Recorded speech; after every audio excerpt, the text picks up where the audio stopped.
పొద్దున్న లేవాలి, పక్కూరులో పోవాలి, ఇతన పొట్లు తీసుకురావాలి, నానబెట్టాలి, మొలకొచ్చినాక మొలక తీసుకొచ్చి అలుకుడు చేయాలి.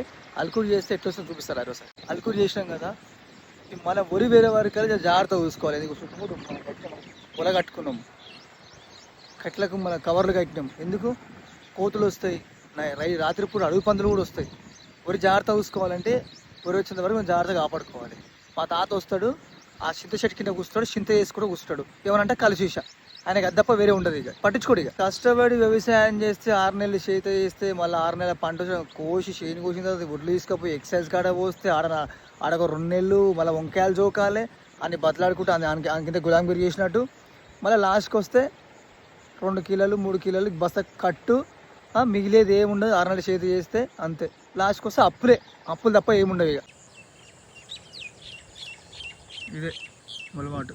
ఇంత కేర్ తీసుకోవాలి, కనిపిస్తుందా? ఇంత కేర్ తీసుకుంటేనే రేపు పొద్దున మనం వరి పెంచగలుగుతుంది, కాపాడుకుంటే.